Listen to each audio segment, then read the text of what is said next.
Urdu audio books .com پر آپ سن رہے ہیں سیرت سرور عالم صلی اللہ علیہ وآلہ وسلم، جلد دوئم، تالیف مولانا سید ابو الاعلیٰ مودودی، آواز وجیح احمد صدیقی، پروڈیوسر اظہر نیاز، باب ششم، حصہ 10۔ یہ اعتراض کہ حضور صلی اللہ علیہ وآلہ وسلم ہی کیوں نبی بنائے گئے۔ ان کا دوسرا اعتراض یہ تھا کہ اگر خدا کو نبی ہی بھیجنا تھا اور انسانوں ہی میں سے کسی کو بھیجنا تھا تو کیا محمد بن عبداللہ صلی اللہ علیہ وآلہ وسلم ہی ہمارے درمیان اس کام کے لیے اس کو ملے؟ مکے اور طائف کے بڑے بڑے لوگ مر گئے تھے کہ ان میں سے کسی کو اس کے لیے منتخب نہ کیا گیا۔ ان کا کہنا تھا، کیا ہمارے درمیان بس یہی ایک شخص تھا جس پر ذکر خدا کا پیغام نصیحت نازل کیا گیا؟ سورہ صاد آیت 8۔ اور وہ کہتے ہیں، یہ قرآن دونوں شہروں کے بڑے آدمیوں میں سے کسی پر کیوں نازل نہ کیا گیا؟ کیا تیرے رب کی رحمت یہ لوگ تقسیم کرتے ہیں؟ دنیا کی زندگی میں ان کی گزر بسر کے ذرائع تو ہم نے ان کے درمیان تقسیم کیے ہیں، اور ان میں سے کچھ لوگوں کو کچھ دوسرے لوگوں پر ہم نے بدرجہ فوقیت دی ہے تاکہ یہ ایک دوسرے سے خدمت لیں، اور تیرے رب کی رحمت اس دولت سے زیادہ قیمتی ہے جو ان کے رئیس سمیٹ رہے ہیں۔ سورہ زخرف آیت 31 اور 32۔ دونوں شہروں سے مراد مکہ اور طائف ہیں۔ کفار کا کہنا یہ تھا کہ اگر واقعی خدا کو کوئی رسول بھیجنا ہوتا اور وہ اس پر اپنی کتاب نازل کرنے کا ارادہ کرتا تو ہمارے شہروں میں سے کسی بڑے آدمی کو اس غرض کے لیے منتخب کرتا۔ رسول بلانے کے لیے اللہ میاں کو ملا بھی تو وہ شخص جو یتیم پیدا ہوا، جس کے حصے میں کوئی میراث نہ آئی، جس نے بکریاں چرا کر جوانی گزار دی، جو اب گزر اوقات بھی کرتا ہے تو بیوی کے مال سے تجارت کر کے، اور جو کسی قبیلے کا شیخ یا کسی خانوادے کا سربراہ نہیں ہے۔ کیا مکہ میں ولید بن مغیرہ اور عتبہ بن ربیعہ جیسے نامی گرامی سردار موجود نہ تھے؟ کیا طائف میں عروہ بن مسعود، حبیب بن عمرو، کنانہ بن عبد عمرو اور ابن عبد یالیل جیسے رئیس موجود نہ تھے؟ یہ تھا ان لوگوں کا استدلال۔ پہلے تو وہ یہی ماننے کے لیے تیار نہ تھے کہ کوئی بشر بھی رسول ہو سکتا ہے، مگر جب قرآن مجید میں پے در پے دلائل دے کر ان کے اس خیال کا پوری طرح ابطال کر دیا گیا اور ان سے کہا گیا کہ اس سے پہلے ہمیشہ بشر ہی رسول ہو کر آتے رہے ہیں اور انسانوں کی ہدایت کے لیے بشر ہی رسول ہو سکتا ہے نہ کہ غیر بشر، اور جو رسول بھی دنیا میں آئے ہیں وہ یکایک آسمان سے نہیں اتر آئے تھے بلکہ انہی انسانی بستیوں میں پیدا ہوئے تھے، بازاروں میں چلتے پھرتے تھے، بال بچوں والے تھے اور کھانے پینے سے مبرہ نہ تھے۔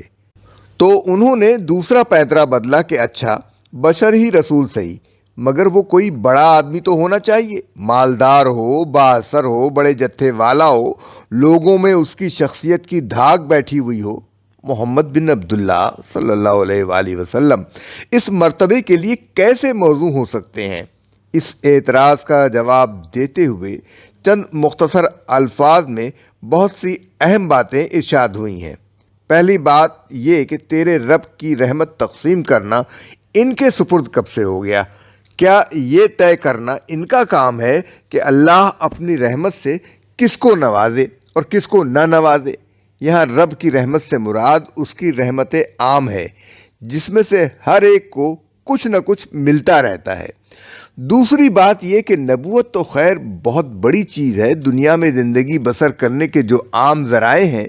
ان کی تقسیم بھی ہم نے اپنے ہی ہاتھ میں رکھی ہے، کسی اور کے حوالے نہیں کر دی۔ ہم کسی کو حسین اور کسی کو بدصورت، کسی کو خوش آواز اور کسی کو بد آواز، کسی کو تندرست اور کسی کو اپاہج یا اندھا یا گونگا یا بہرا، کسی کو امیر زادہ اور کسی کو فقیر زادہ، کسی کو ترقی یافتہ قوم کا فرد اور کسی کو غلام یا پسماندہ قوم کا فرد پیدا کرتے ہیں۔ اس پیدائشی قسمت میں کوئی ذرہ برابر بھی دخل نہیں دے سکتا۔ جس کو ہم نے جو کچھ بنا دیا ہے وہی کچھ بننے پر وہ مجبور ہے، اور ان مختلف پیدائشی حالتوں کا جو اثر بھی کسی کی تقدیر پر پڑتا ہے اسے بدل دینا کسی کے بس میں نہیں ہے۔ پھر انسانوں کے درمیان رزق، طاقت، عزت، شہرت، دولت، حکومت وغیرہ کی تقسیم بھی ہم ہی کر رہے ہیں۔ جس کو ہماری طرف سے اقبال نصیب ہوتا ہے اسے کوئی گرا نہیں سکتا، اور جس پر ہماری طرف سے ادبار آ جاتا ہے اسے گرنے سے کوئی بچا نہیں سکتا۔ ہمارے فیصلوں کے مقابلے میں انسانوں کی ساری تدبیریں دھری کی دھری رہ جاتی ہیں۔ اس عالمگیر خدائی نظام میں یہ لوگ کہاں فیصلہ کرنے چلے ہیں کہ کائنات کا مالک کسے اپنا نبی بنائے اور کسے نہ بنائے۔ تیسری بات یہ کہ اس خدائی انتظام میں یہ مستقل قاعدہ ملحوظ رکھا گیا ہے کہ سب کچھ ایک ہی کو یا سب کچھ سب کو نہ دے دیا جائے۔ آنکھیں کھول کر دیکھو، ہر طرف تمہیں بندوں کے درمیان ہر پہلو میں تفاوت ہی تفاوت نظر آئے گا۔ کسی کو ہم نے کوئی چیز دی ہے تو دوسری کسی چیز سے اس کو محروم کر دیا ہے، اور وہ کسی اور کو عطا کر دی ہے۔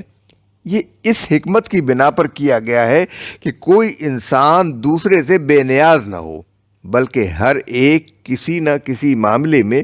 دوسرے کا محتاج رہے۔ اب یہ کیسا احمقانہ خیال تمہارے دماغ میں سمایا ہے کہ جسے ہم نے ریاست اور وجاہت دی ہے اسی کو نبوت بھی دے دی جائے؟ کیا اسی طرح تم یہ بھی کہو گے کہ عقل، علم، دولت، حسن، طاقت، اقتدار اور دوسرے تمام کمالات ایک ہی میں جمع کر دیے جائیں، اور جس کو ایک چیز نہیں ملی ہے اسے دوسری بھی کوئی چیز نہ دی جائے؟ آخری فقرے میں رب کی رحمت سے مراد اس کی رحمت خاص یعنی نبوت ہے۔ مطلب یہ ہے کہ تم اپنے جن رئیسوں کو ان کی دولت و وجاہت اور مشقیت کی وجہ سے بڑی چیز سمجھ رہے ہو، وہ اس دولت کے قابل نہیں ہے جو محمد ابن عبداللہ صلی اللہ علیہ وآلہ وسلم کو دی گئی ہے۔ یہ دولت اس دولت سے بدرجہ زیادہ اعلیٰ درجے کی ہے، اور اس کے لیے موزونیت کا معیار کچھ اور ہے۔ تم نے اگر یہ سمجھ رکھا ہے کہ تمہارا ہر چودھری اور سیٹ نبی بننے کا اہل ہے تو یہ تمہارے اپنے ذہن کی پستی ہے۔ اللہ سے اس نادانی کی توقع کیوں رکھتے ہو؟ سورہ مومن کی آیت 56 میں فرمایا گیا،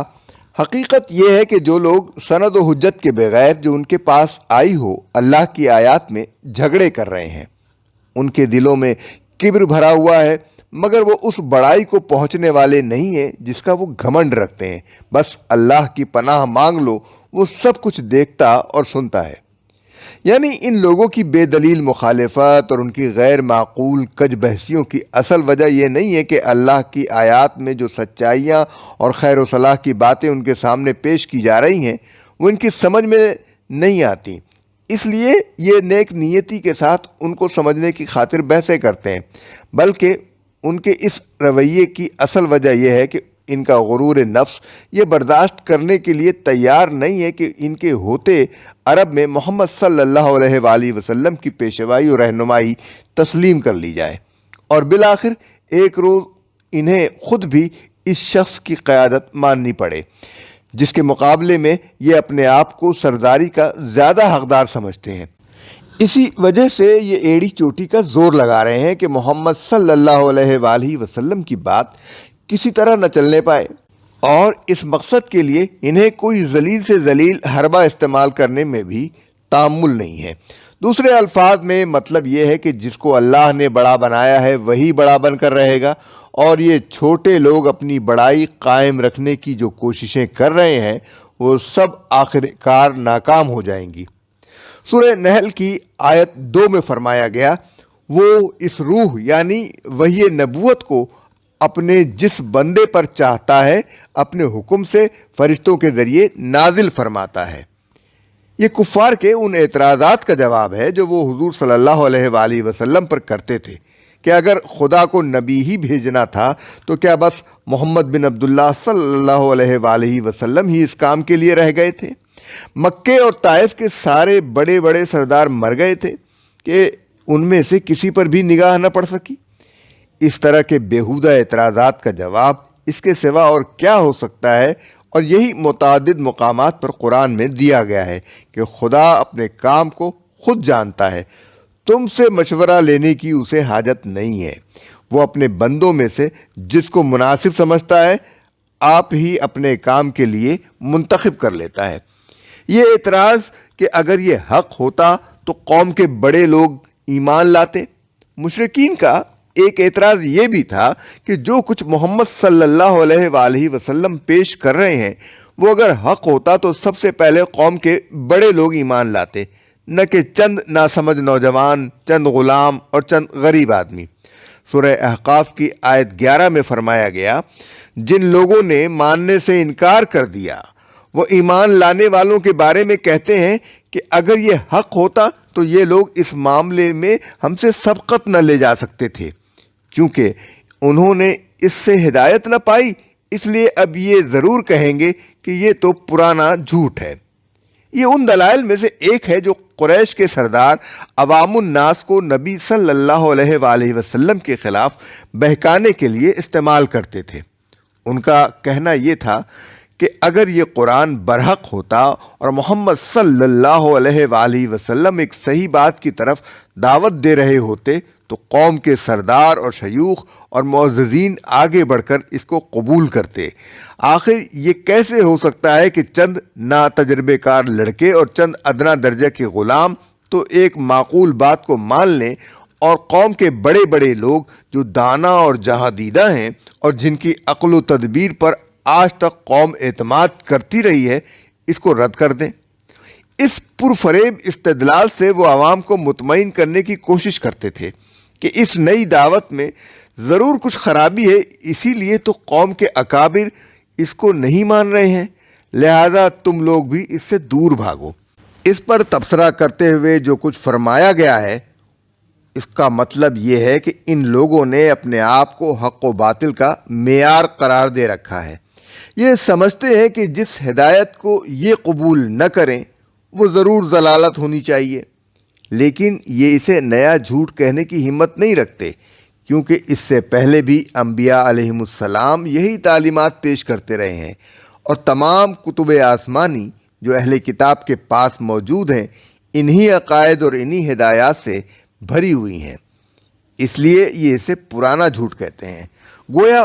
ان کے نزدیک وہ سب لوگ بھی دانائی سے محروم تھے جو ہزاروں برس سے ان حقائق کو پیش کرتے اور مانتے چلے آ رہے ہیں، اور تمام دانائی صرف ان کے حصے میں آ گئی ہے۔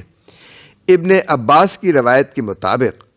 قریش کے سردار نبی صلی اللہ علیہ وآلہ وسلم سے کہتے تھے کہ یہ بلال اور صہیب اور عمار اور خباب اور ابن مسعود جیسے غریب لوگ تمہاری صحبت میں بیٹھا کرتے ہیں، ان کے ساتھ ہم نہیں بیٹھ سکتے، انہیں ہٹاؤ تو ہم تمہاری مجلس میں آ سکتے ہیں اور معلوم کر سکتے ہیں کہ تم کیا کہنا چاہتے ہو۔ قیصر روم ہرقل کو جب رسول اللہ صلی اللہ علیہ وآلہ وسلم کا نامہ مبارک ملا اور اس نے ابو سفیان کو بلا کر آپ صلی اللہ علیہ وآلہ وسلم کے متعلق چند سوالات کیے تو ابو سفیان نے ان کا جواب دیتے ہوئے جو باتیں کہیں ان میں سے ایک یہ تھی، اس شخص کی پیروی ہمارے کمزور اور مسکین لوگوں نے قبول کی ہے۔ گویا ان لوگوں کا طرز فکر یہ تھا کہ حق صرف وہ ہے جسے قوم کے بڑے لوگ حق مانیں، کیونکہ وہی عقل اور سمجھ بوجھ رکھتے ہیں۔ رہے چھوٹے لوگ تو ان کا چھوٹا ہونا ہی اس بات کی دلیل ہے کہ وہ بے عقل اور ضعیف الرائے ہیں، اس لیے ان کا کسی بات کو مان لینا اور بڑے لوگوں کا اسے رد کر دینا صاف طور پر یہ معنی رکھتا ہے کہ وہ ایک بے وزن بات ہے۔ ٹھیک یہی بات حضرت نوح علیہ السلام سے ان کی قوم کے سرداروں نے کہی تھی کہ کیا ہم تجھے مان لیں حالانکہ تیری پیروی رذیل ترین لوگوں نے اختیار کی ہے۔ اور سورہ ہود آیت 27 میں ان کا یہ قول نقل کیا گیا ہے کہ ہم تو یہ دیکھ رہے ہیں کہ تیری پیروی صرف ان لوگوں نے بے سمجھے بوجھے کی ہے جو ہمارے ہاں کے ارذل ہیں۔ یہ الزام کہ حضور صلی اللہ علیہ وآلہ وسلم اپنی بڑائی چاہتے ہیں سورہ صاد میں ذکر آیا ہے کہ ایک مرتبہ رسول اللہ صلی اللہ علیہ وآلہ وسلم نے سرداران قریش کے سامنے اپنی دعوت پیش کی تو حاضرین نے من جملہ دوسرے اعتراضات کے یہ بھی کہا کہ یہ بات تو کسی اور ہی غرض سے کی جا رہی ہے، یعنی دراصل یہ دعوت اس لیے دی جا رہی ہے کہ ہم محمد صلی اللہ علیہ وآلہ وسلم کے تابع فرمان بن جائیں اور یہ ہم پر حکم چلائیں۔ ظاہر ہے کہ یہ محض ایک الزام تھا جس کی کوئی بنیاد بدگمانی کے سوا نہ تھی، اس لیے اس کا کوئی جواب دینے کے بجائے قرآن مجید میں یہ بتایا گیا کہ قدیم زمانے میں بھی جو اللہ کا بندہ اصلاح خلق کے لیے اٹھا اس پر یہی الزام لگا دیا گیا۔ مثلاً حضرت موسیٰ اور ہارون علیہ السلام سے فرعون کے درباریوں نے کہا،